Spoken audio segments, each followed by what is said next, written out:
Welcome back and thank you so much for staying with us. You're watching NewsMaker Live on Choice Television. Sorry, DBS Television with me, Timothy Polio.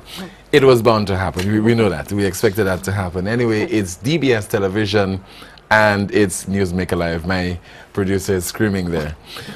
We reported just recently of the 11-year-old girl from Miku who was impregnated.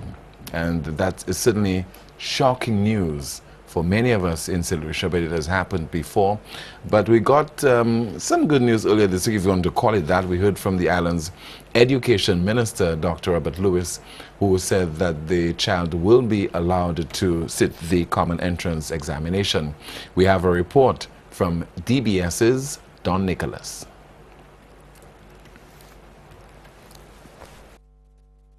Pierre related an incident in which a 14-year-old was allegedly molested by her father and as a result had to be relocated. The child then started showing suicidal tendencies and family members grew concerned. Read Jennifer La Paz on Dr. Phil on Monday. Speaking of a girl who was hearing voices in her head, and the program was about seeking help for a daughter who is a violent child. She's 12 years old. She wants to commit suicide. She's found killing small animals. And one time late at night, she was found choking her sister. And this all struck a chord with this writer, saying that this girl that she previously wrote to me about is exhibiting similar tendencies. And she's afraid that somebody's going to die. Jean-Pierre also read an anonymous letter to Dr. Kenny Anthony calling on the Prime Minister to name and shame the perpetrators of such crimes so that people in the neighborhood can know who they are. The letter highlighted a trend in which elderly women are being raped by young men. Dear Sir, Prime Minister, I am telling you that these crimes of rape should be dealt with swiftly and seriously and as fast as you can, sir. As is being done in big countries, don't you think that it is high time to advertise on television, national newspapers, and all posters everywhere, sir? That is the only way that I, an old woman, is telling you. Old ladies over the age of 70 plus years are being raped by boys. Oh no. This is demonic. Yes, I say demonic.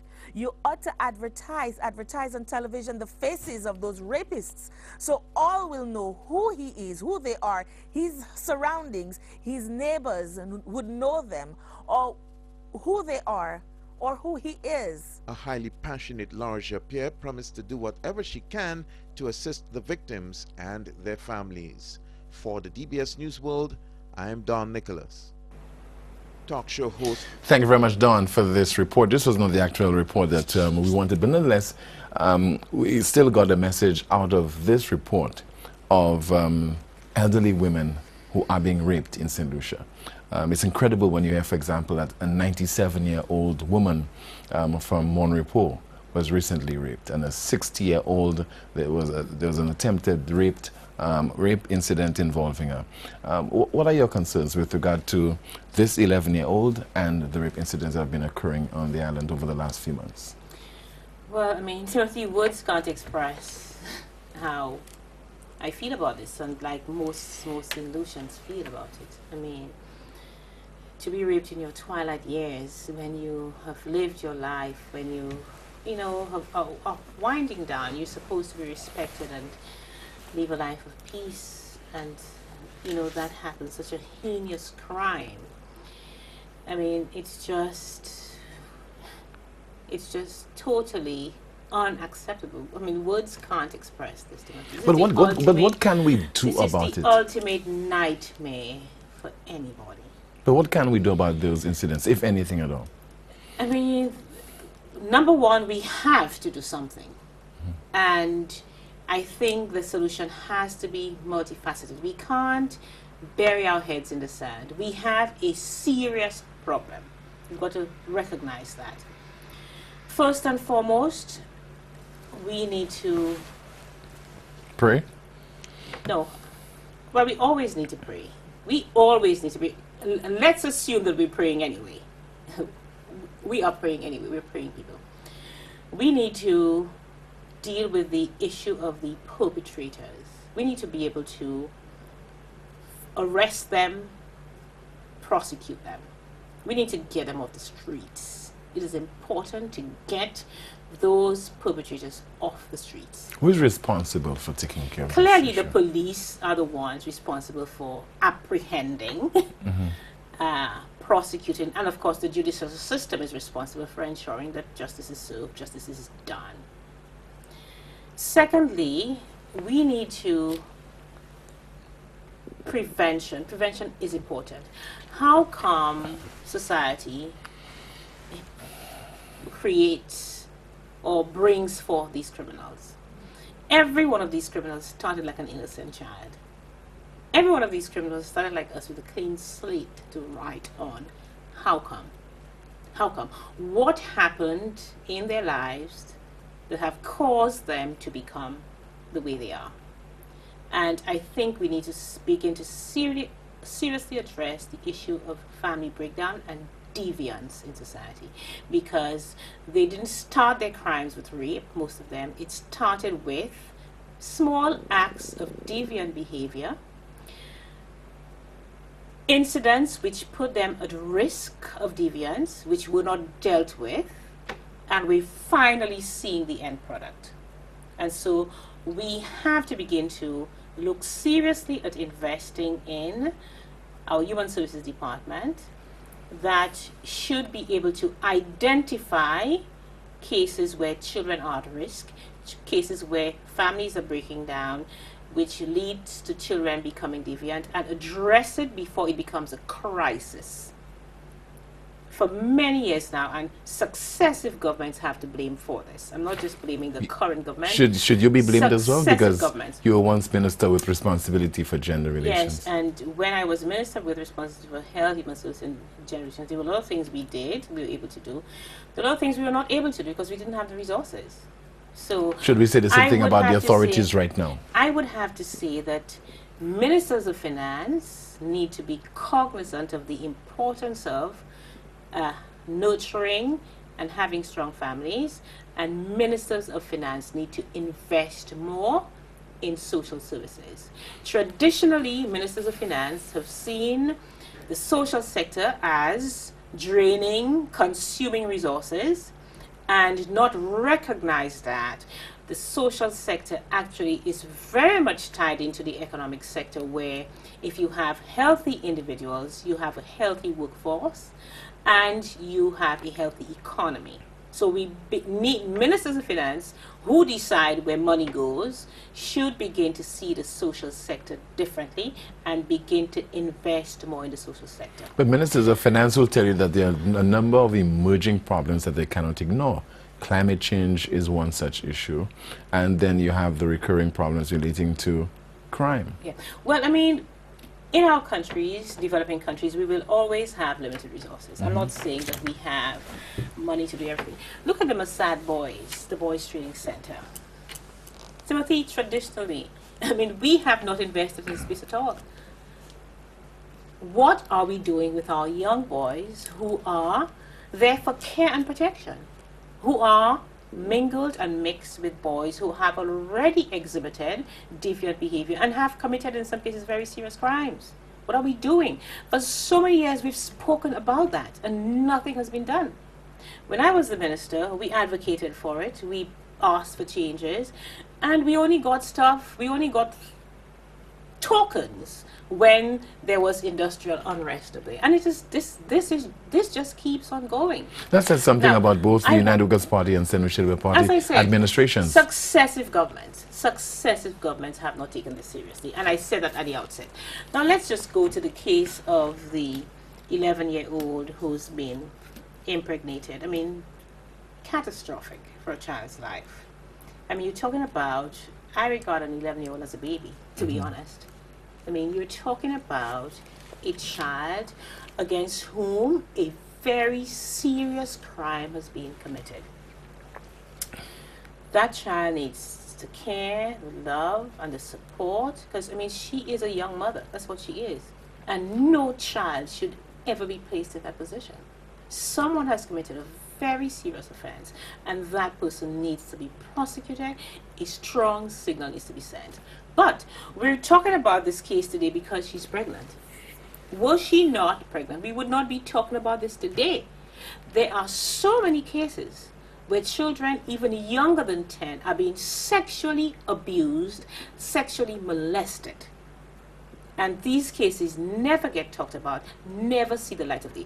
The problem here, the real problem here, the real issue here is not a pregnancy. Of course the pregnancy is a challenge. Of course the pregnancy is unfortunate in these circumstances. Of course. But the real issue is the fact that children are being abused day in, day out. That is the problem. And something needs to be done to address it seriously. And I mean, there are a lot of interventions that need to be made. We're not just talking the police. We're not just talking investment in human services. Look at our housing situation.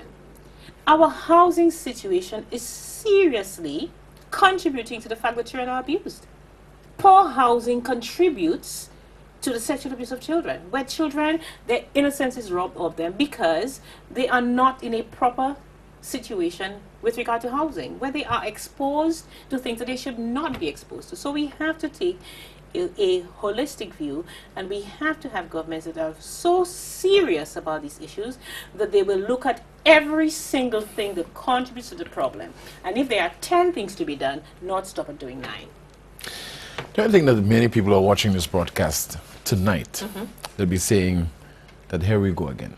Yes. She is criticizing the government because right now she's not part of the Dr. Kenny Anthony administration. And somebody might also be saying, I have no hope for the future. I have no hope, I have no belief that come the next general election, we have a new government, whether it's the SLP or the United Party, that those things will change. Timothy, can you understand why people will be frustrated? I understand.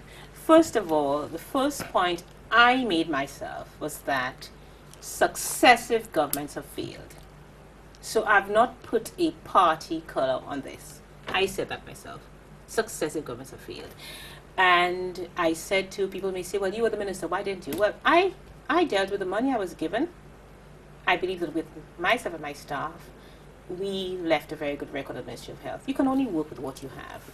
And so much so, even with regard to Golden Hope, we raised an additional $250,000 to do certain things that we didn't get the money for, but we felt was so important and so urgent we had to do it.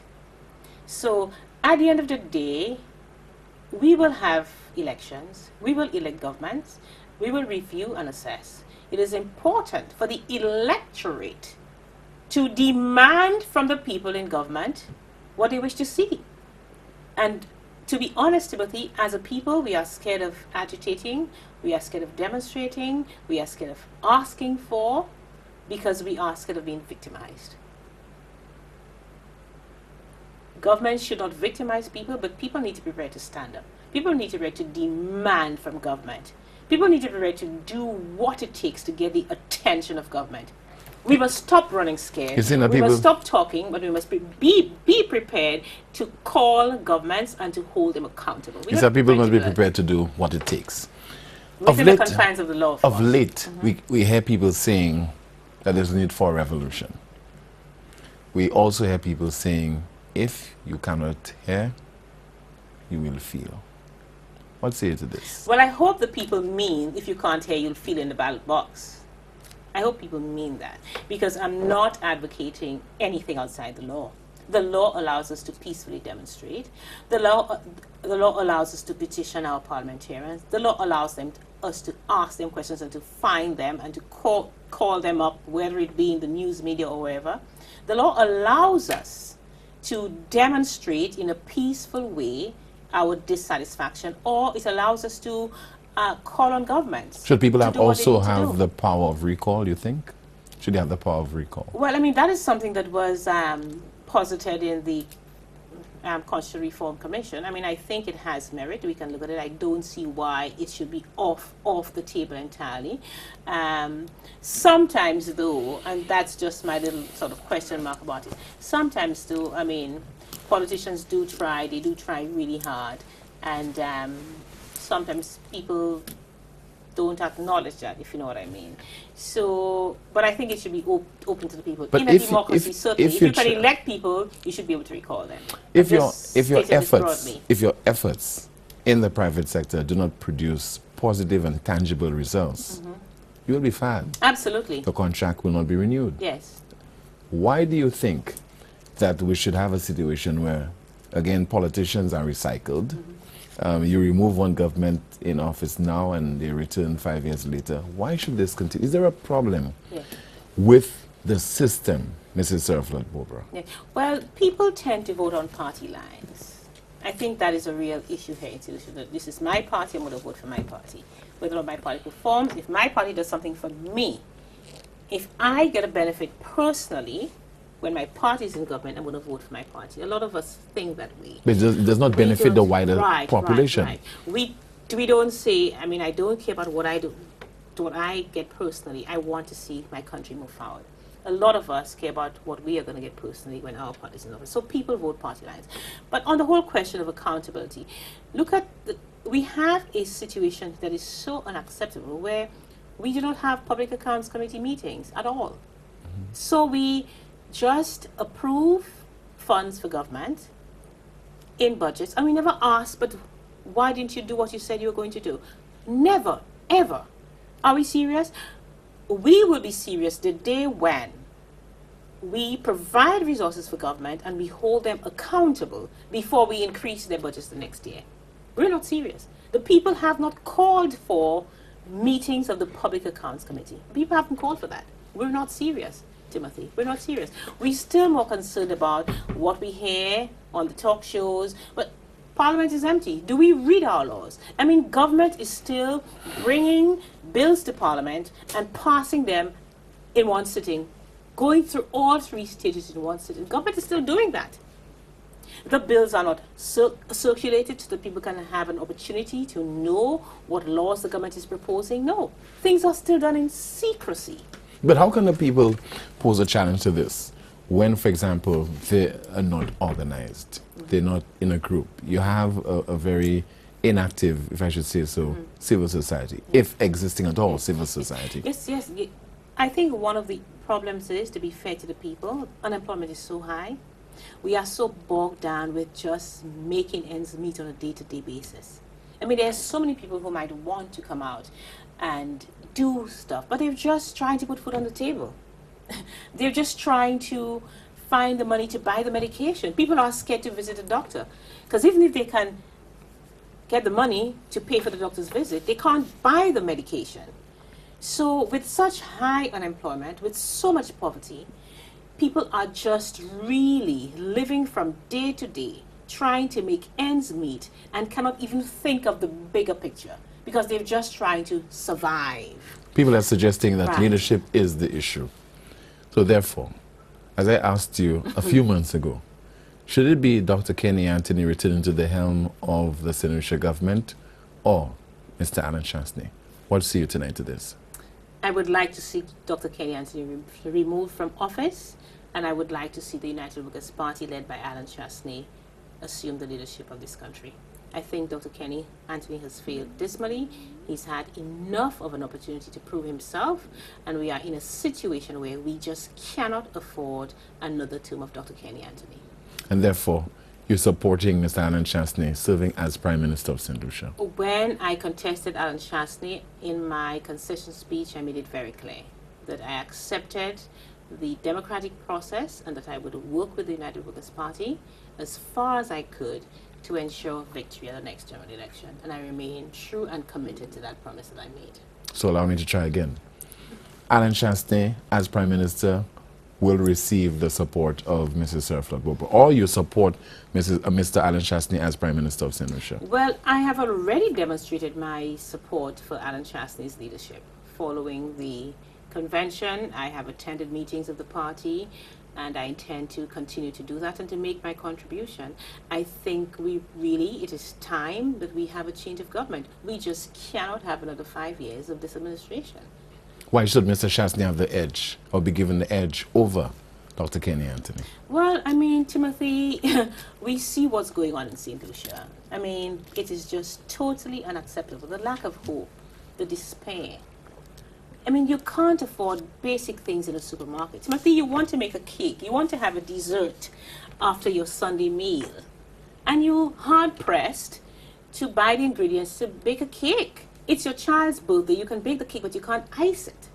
Somebody I mean, might tell you that you're being extravagant. I'm not. Because we heard from a government minister a few months ago that you can survive on $5. Why should the emphasis be on dessert? Why should the emphasis be on dessert? Timothy, I mean, you sit down at a Sunday meal where you sit with your family. I mean, this is really important. That it's a special day when a family sits down and has a meal. Sometimes during the week, you're all over the place, you're running, you can't really have a family meal. If you can have it, if people are there, yes. But a Sunday is a time for family. A Sunday is a time when, you know, you want to do that little extra. Is a dessert extravagant? You want to bake a cake for your daughter's birthday? That's not extravagant. You want to make a special dish for your family meal? That is not extravagant. That is important, Timothy. And I mean, I have watched, and certainly I've experienced it myself. You go to the supermarket and people are just buying basic stuff. They're buying oil, they're buying flour, they're buying sugar, they're buying eggs. And I mean, sometimes people have to put back what they've already taken, and you're just seeing basic stuff. I mean, why shouldn't a housewife want to look up a recipe in a book and try it out, you know, to make a family feel special? No, you can't do that. I mean, you've got to look at the recipe and go, well, I can't afford this, I can't afford that, that's too expensive, well, I can't try that recipe. No, this is what gives life to families. This is what you know, helps children feel bonded in the family, that, you know, we can try something together, we can have a good meal. I'm just giving a simple example, and I mean, there are lots of other examples that I could give, but I'm just saying that this is how serious it has become. Living on $5? Who can live on $5, Timothy, to get a balanced meal? And, you know, it is really unfortunate that the minister said that, because, I mean, as a government minister, as a member of parliament, I would have thought that the minister would have wanted to see, or would have wanted the best for his constituents, and not say it's okay to live on $5. Is that what we aspire to? Is that what we aspire to, Timothy? I mean, we, of course, this is a country where, I mean, we talk about all the beauty of St. Lucia, but we need to be able to enjoy that. We need to be able to enjoy it. Everybody's trying to leave. The young people are trying to leave. They're frustrated. Of course, we all want to go overseas, study, but we want to come back. We want to make this place our home. St. Lucia is truly beautiful, but if it becomes a place of suffering for us, we can't even see the beauty. If you want to effect change, what will be your next role within the next few weeks and months? Unemployment is a really serious issue. I mean, I've met a lot of young people in the work that I do at Carry Farm and a business that I myself have, and it's just amazing, the creativity, the ideas that young people have, the energy that they have. And it is sad to see that they cannot use that creativity to gain employment. Our gifts and talents are supposed to help us earn a living. We are supposed to use the gifts and talents that God has given us to help us earn a living for our families. And when people cannot use their talents to earn a living, that results in a loss of dignity. People feel that they are not being who they are called to be. There's a loss of self-esteem. People become idle. This is when people begin now to choose things that lead them on the wrong path. This is where crime comes in. This is where deviant behavior starts to creep in. This is where frustration leads people to do things that they would otherwise not do.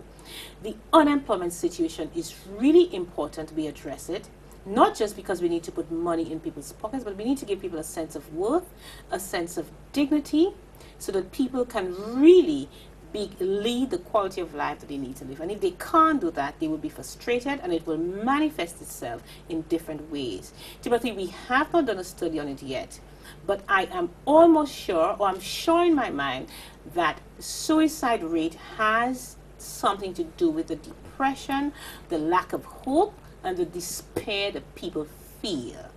And it has to be addressed. Will you be contesting the next general election?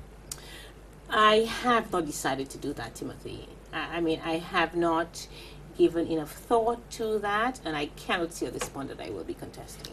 Is there any possibility that you will be? Well, in politics, as we say, days a long time and never say never. So, I mean, what I can say now is that I have not given sufficient thought to it, and I have not made a decision to contest the general election that's coming. But if you do, it will be on a ticket of the United Workers' Party?